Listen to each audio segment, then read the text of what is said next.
and why the issue as to was there any issue of prosecutorial misconduct. The only way we would be able to answer that question would be if we look at what was said or what they're alleging in their brief.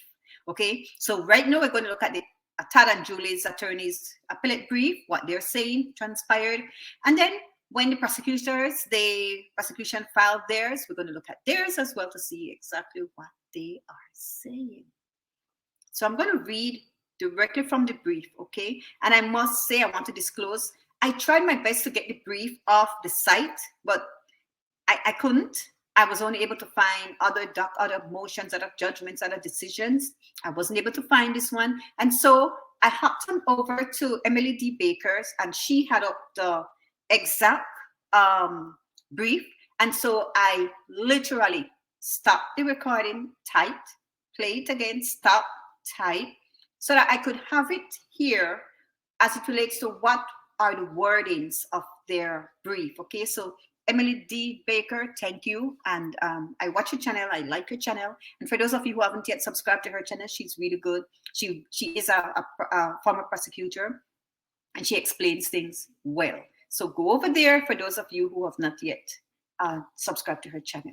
But let's get back to this, okay? So I'm going to read what it says. The IRS officer, Betty Carter, was the first IRS investigator to testify. Her testimony was important because the government needed her testimony to establish an important aspect of the Chrisley's criminal intent. Without intent, the crimes are not proven. Remember, in any case, you have to prove two things: mens rea and actus reus. Mens rea is the mind, the criminal intent, what the person intended to do. Actus reus is the act of doing the stuff that you're saying you did. So physical, mental, two must be operating at the same time in order for there to be a conviction or a guilt as it relates to whatever it is they charge you with. Okay, so without intent, the crimes are not proven, since these crimes allege that the Chrisley's specifically use of the loan note company was to evade taxes. So government is saying they use this loan note company for the sole purpose of evading taxes. So in order for them to do that, in order for them to prove that, they need to show that he had a criminal mind. And how you prove the criminal mind. So that's what they're going to get into. And that is the reason why they needed Betty Carter. So Betty Carter testified at length on the first and second days of trial. At that time, she testified that she prepared for her testimony by examining the relevant tax payment records in the IRS's internal system.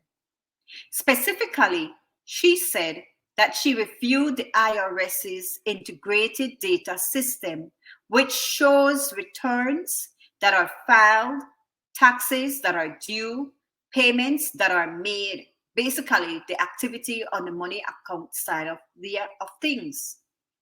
Purportedly, based on her review of these records, Officer Carter testified that the Chrisley's failed to pay taxes for various years and still owed the IRS money for these years.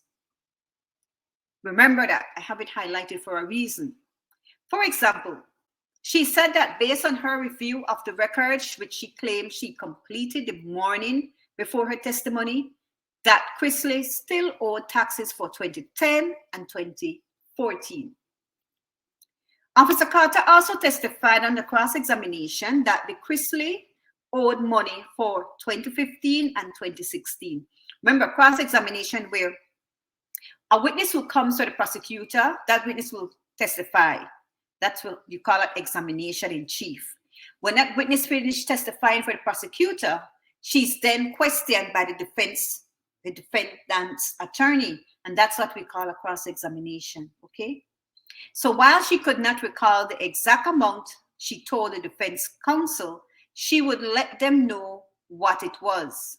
So she claimed that they owed taxes for 2015 and 2016, and when asked on the cross-examination what was the amount, she said, well, she can't recall the exact amount, but she will tell them. But they're saying that didn't happen. Officer Carter did not contact defense counsel with these alleged balances during the trial. Instead, after the government had obtained its convictions, she contacted the Chrisley's accountant and admitted that the couple did not owe the IRS the money she claimed at trial that they did.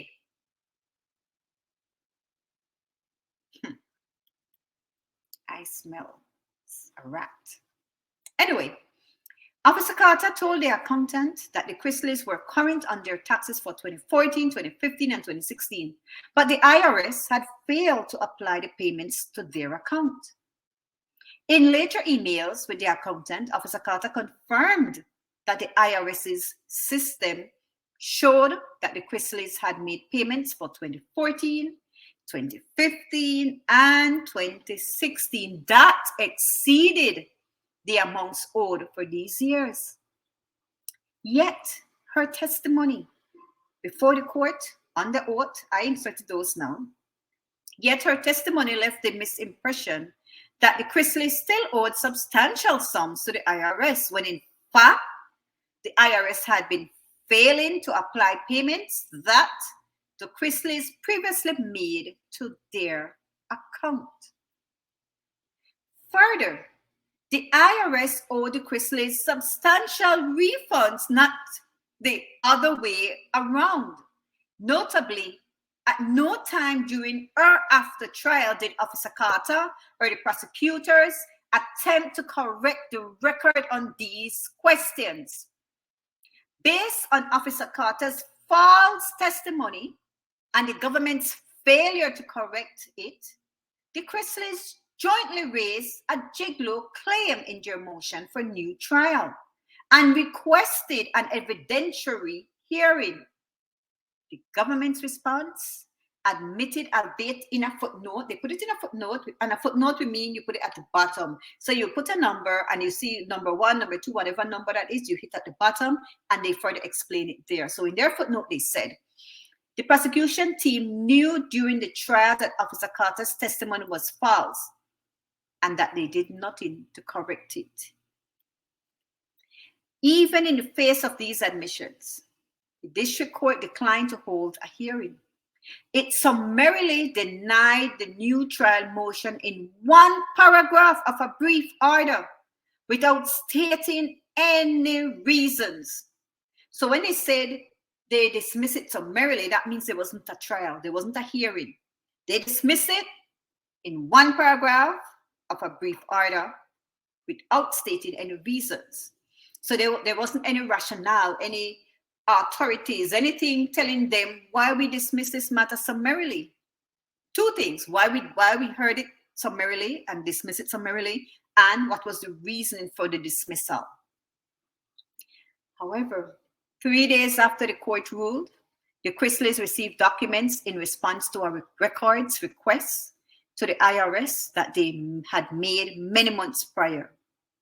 These records' internal IRS audit trails substantiated that the Chrisley's gigolo claims substantiate the Chrisley's gigolo claims and refuted the government's assertion that Officer Carter's false testimony was unintentional and that the prosecutors were unaware of the payments. Based in part on this evidence, the Chrisley's filed a motion for reconsideration. The renewed motion alleged, among other things, that the prosecutors and Officer Carter had planned to mislead the jury and the court by basing Officer Carter's testimony about the tax payments on an IRS database that they knew to be incorrect. Now, I put this part in where I said it's this prosecutorial misconduct. Continue reading from the brief. Shortly after the criminal investigation began in 2018, the prosecutors at trial, AUSA, Peters and Krepp. So Peters and Krepp were the prosecutors. So where you see AUSA, Peters and Krepp, the prosecutors, okay, knew that the defendants had paid their tax liability for at least 2014, and 2015. They did not want the jury to know this information. So shortly before the trial, they filed a motion in limine to exclude any evidence of the payments.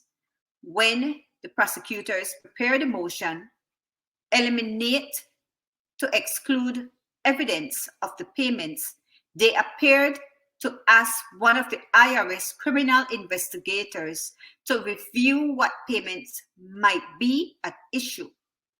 That agent looked at the Chrisley tax records, which contained these payments after filing the motion in limine. The prosecutors filed a notice about it with the court in this pleading filed a week before the testimony. In this pleading filed. Now, a week before the testimony, the prosecutors acknowledged that they were aware that Todd and Julie filed amended tax returns and paid off, their tax liabilities after February 2018. The court denied the government's motion in limine on May 10, 2022. As a result, the prosecutors knew that the defendant's tax payments from 2018 to the present in the so-called court post-conspiracy period would be admissible in trial and were likely to be introduced by the defendants in their case a few days later. So a few days later, the prosecutors met with Officer Carter to prepare her for her testimony. During that meeting, both prosecutors and Officer Carter knew that the defendants made the necessary payments to extinguish much, if not all, of their tax liability for all tax years before trial. Consistent with their motion in limine, the prosecutors did not want to leave the jury with the impression that the defendants had paid their outstanding tax liability. Based on all of this, it appears that at some point in their trial prep conversations, the prosecutors and Officer Carter discussed the fact that the IRS employee user portal, that's the EUP, failed to reflect the payments the defendants had made after 2018 and incorrectly showed outstanding tax balances. But prosecutors and Officer Carter knew from their prior conversations and the extensive research of the Chrisley's tax records that the balances reflected in the EUP were incorrect.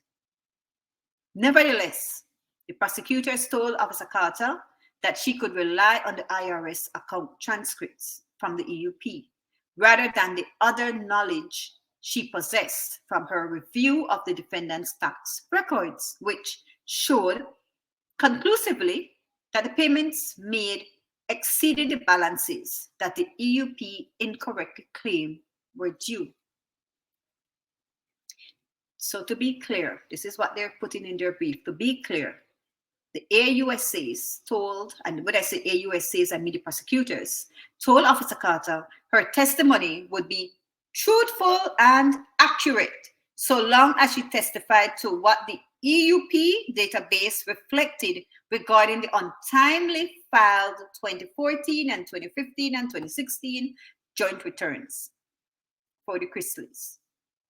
And this is what Officer Carter tried to do, testifying on cross-examination that the defendants owed taxes for at least 2014 and 2015. And she did so. She knew that her answers were misleading. She knew from her hundreds of searches through the defendant's tax records that they had made payments in excess of what the EUP said they owed, yet she testified that they owed. So let's look at what happened after cross-examination. So the procedure is this in trial. You will have examination in chief, then the defense counsel will do cross-examination, and let's say there's any ambiguity in what you said, the prosecutors can come back and ask you something to clarify. Okay, so that's what happened here. So it says, after cross-examination by defense counsel, when Officer Carter lied about the defendant's outstanding tax liability, the prosecutors, returned to this issue in his redirect examination of her. And this is what transpired. So prosecutor in redirect asked her, no, you also said something about you checked yesterday morning, and I believe there was a back and forth about what you were checking and all that. I want to give you an opportunity to complete your thoughts on that.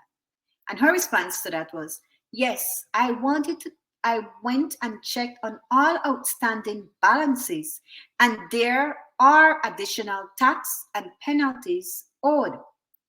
So the prosecutor asked her another question. To this day, meaning the day when she's talking, she said yes. So in their brief, they continue to say, this testimony was intentionally misleading and detailed above, as detailed above. And both prosecutors and the Officer Carter knew that it was. This testimony was intended to reinforce, well, they're saying what they think. So this is what Todd and Chrisley attorney is saying they believe, okay? They're saying that this testimony was intended to reinforce the false testimony that Officer Carter had provided the day before during cross-examination about the 2014 and the 2015 tax years. It was also false because Officer Carter had not checked on all outstanding balances as she claimed. The prosecutor motive for returning to the issue and asking the question on redirect was clear. He wanted to undermine any argument that the defendants might have had about demonstrating their lack of intent by showing that they had fully paid their tax obligations. Remember when we started out, we talked about mens rea, and we said in order for them to prove that they created this loan out company and the sole purpose of that was to evade tax, well, they needed this evidence to show that they never made a payment. What they're saying is that they needed the evidence to show that they never made a payment because it will push forward their claim that the sole purpose, the intention of the loan out company is to defraud. So the critical question that I am asking is, when did the Chrisley pay the taxes? When? But I guess that wasn't a part of the trial, or I guess that's not a part of their brief because I've looked at it and I haven't seen it. So when the defendants presented evidence of the tax payments in their case, which began on June 1st, 2022, the prosecutors did not contest it because they knew the defendants had made the payments at issue. We know this not only from their conversations with Officer Carter and her MOI, as documented above, but also because Agent Kinsler called the prosecutors on the morning of June 1st, 2022, to raise the issue again. At no time during trial, even after Agent Kinsler flagged the issue for them, did the AUSA comply with their JIGLO obligations and notify the court about Officer Carter's testimony or attempt to correct it. More than a month after losing jurisdiction over the substantive issue in this appeal, the district court issued a 78-page order to set forth the reasoning and analysis for its decision to deny all post-trial motions nearly 3 months prior.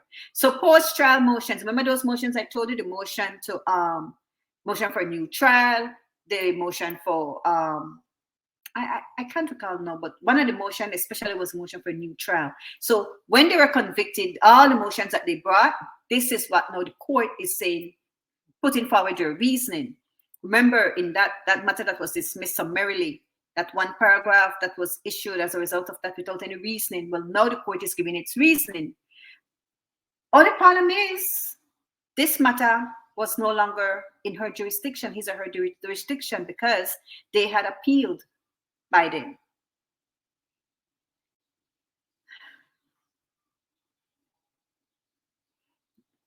The order did not address the district court jurisdiction or grounds for issuing a substantive decision while this appeal was pending. Instead of stating for the reasons described in the order, the trial was adhering to the ruling set forth in the prior order.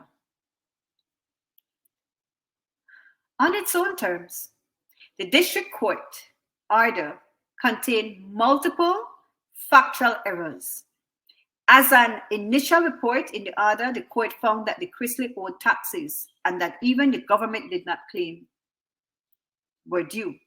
So the court is making some things, saying some things that even the government never talked about.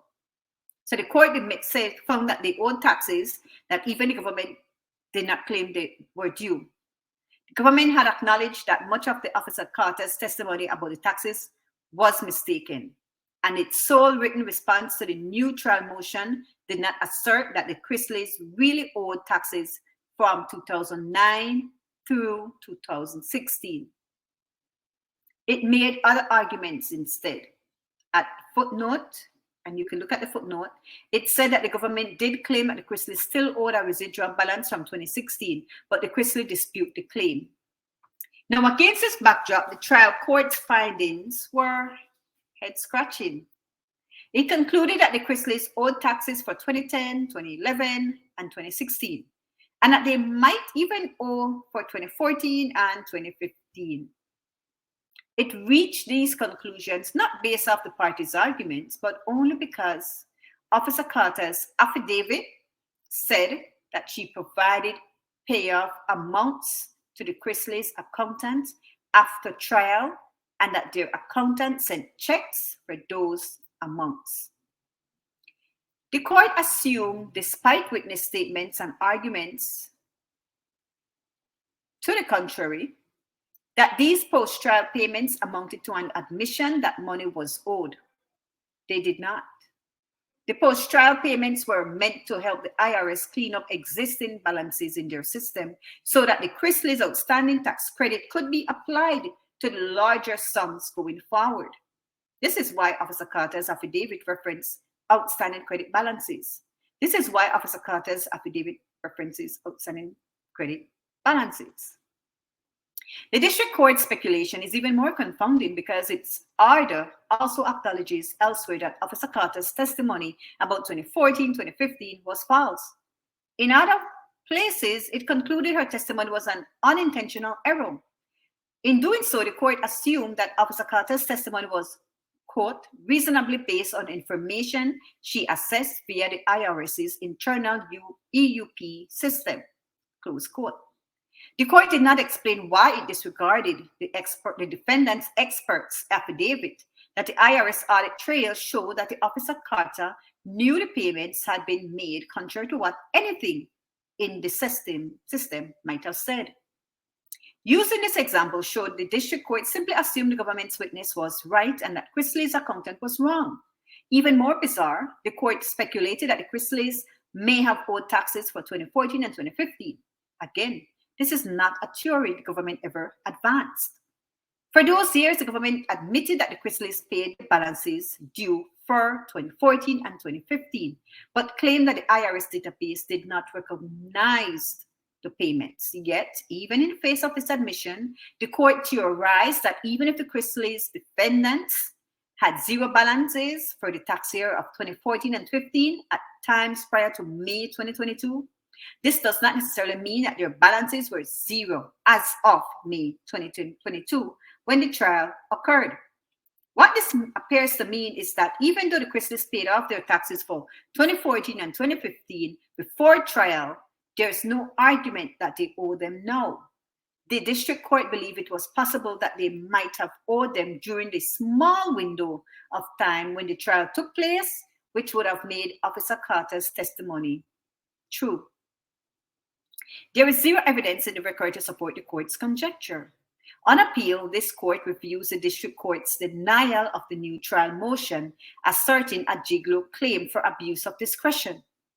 The same standard applies to the question whether the district court erred by denying the motion without first conducting an evidentiary hearing. So for those of you who might be asking, what is a Gigolo claim? Well, there's a United States Supreme Court case in which a court held that the prosecution's failure to inform the jury that a witness had been promised not to be prosecuted in exchange for his testimony was a failure to fulfill a duty to present all material evidence to the jury and constituted a violation of due process, requiring a new trial. This is the case even if the failure to disclose was a matter of negligence and not intent. The case extended to courts holding in Brady and Maryland, requiring such agreements to be disclosed to defense counsel. Also, as a result of this case, the term gigolo material is sometimes used to refer to any information pertaining to deals with witnesses in a criminal case may have entered into with the government. And further, the Supreme Court began its analysis by noting that deliberately deceiving the trial court and jury by presenting evidence known to be false had been held to be incompatible with the rudimentary demands of justice as early as Mahoney and Holohan. And the court had held in another case, Neptune, that the same result occurs when the state, although not soliciting false evidence, allows it to go uncorrected when it appears. And then in Brady, the Supreme Court had held that irrespective of the good faith or bad faith of the prosecution, suppression of material exculpatory evidence required a new trial. So this is why we are seeing this application for a new trial, because they're claiming these breaches. Thank you for listening. Thanks for watching. Let's hit the comment section now and have a live discussion as it relates to what you all think. Thank you and bye.